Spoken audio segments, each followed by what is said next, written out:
Good morning, gamers. Welcome back. So last night, our trepid party of adventurers didn't do anything. We didn't have a game last night. So today, I'm going to talk about something else. That's right. I am the AMDM Lee. This is my cup of coffee, and you're watching behind the screen.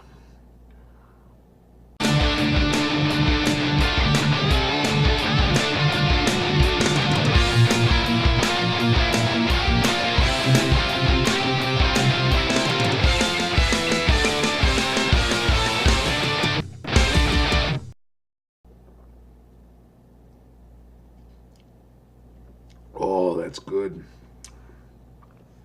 Nice. So, uh, Bridgewater Nights didn't happen last night. We had a.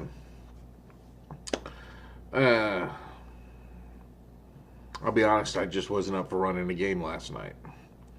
I just hadn't been feeling good the last couple of days, and I couldn't give it my all. And as the DM, I need to be present. In other words, it would not have been fun for me, and I couldn't have made it fun for my players. I mean, they may have still had fun, but I wasn't going to have any fun. Just wasn't in right.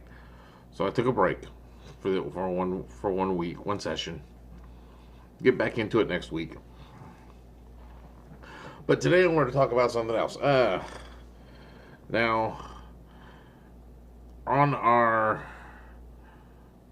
as a DM, one of the most difficult thing when it comes to Dungeons and Dragons, especially as you get older.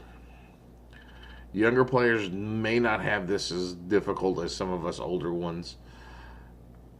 I didn't have that big of a problem when I was younger playing,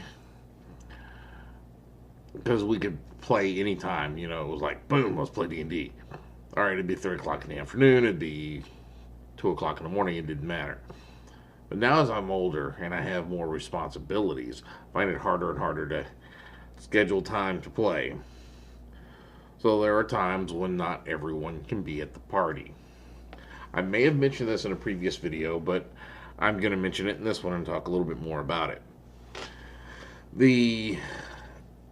And give you some tips and things as a DM if all of your players cannot be there.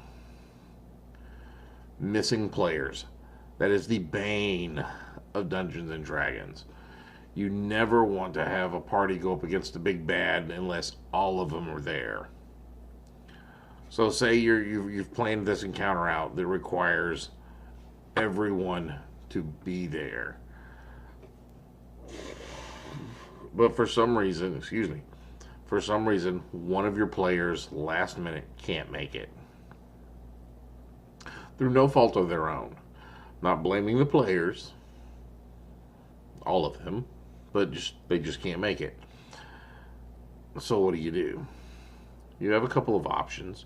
You scale back the encounter a little bit, give a little bit more role play into it. You know, have the villain monologue. Take up the time of that session so the player that's not there will actually have a chance to come into it later. Don't have a game is another option. I will tend to run it anyway. Player's not there, the player's not there. Now if it's a situation like I had with my original Thursday night game, before I combined my Thursday night with the Tarim sessions, that game fizzled out. Not all the players could make it, so it just became a kind of a thing. We moved one of the characters over. So with that one, I infected the party with I put a magical glass shard, and I've actually put a link in this. I call it the Shards of Calamar or something like that. And it's basically, I said some comet crash landed, shattered before it hit an impact, tearing holes in space and time. And so you could have all of your players infected with one of these shards. That way, their character literally stops existing if the player's not there. They just blink out.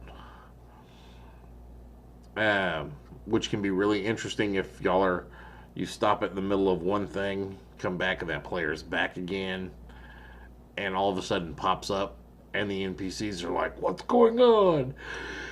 It can make for an interesting storyline narrative. It's a lot of fun. I've played with it numerous times. I do like the concept of it. Sometimes the players don't necessarily follow along and like try to figure out why there's shards, because they know they're too much metagaming it, but it's like, well, I can't be there, so that's why I have this shard. So work it into your story to let your players know that this is affecting them and the world around them. You can run a game like I do on the new Thursday night game, which I run them all as, this is the Order of the Scale, where I come up, and as long as I have 3 players, if I don't have 3 players, I don't run. So as long as 3 of the players can show up, I run a scenario. And I've told them they're all work for this Mercenaries Guild, and it's basically just a series of one-shot games that may have some overarching tying in elements. And that's about it. So that's how I do that. Now, if a player just consistently, every week, just doesn't show up, talk to that player, find out, hey, are you actually going to make it? Or is this gonna be something, we want you to play? Are you going to play? If you're just gonna call off all the time, get out. Don't worry about showing up. We don't want you playing. If you don't want to play, don't play.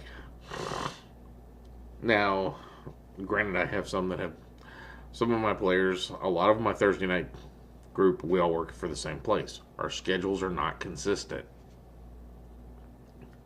So sometimes I'll have 1 or 2 of them that can be there almost every week. I've got 2 of them whose schedules are exactly opposite each week. If one of them's going to be there one week, the other one will not be able to be there. You got to work with it, man.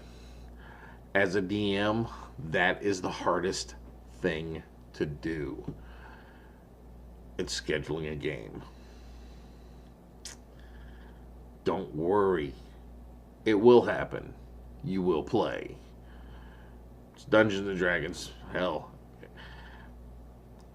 Don't forget things like Fantasy Grounds, Roll20. You can even play in the virtual playground. I figured out how to create. They've got dice on there you can roll. It's kind of sweet. There are ways to play. Virtual tabletop. So there are ways to play online. If you gotta have a game, you can find a game. That's all I got now for guys.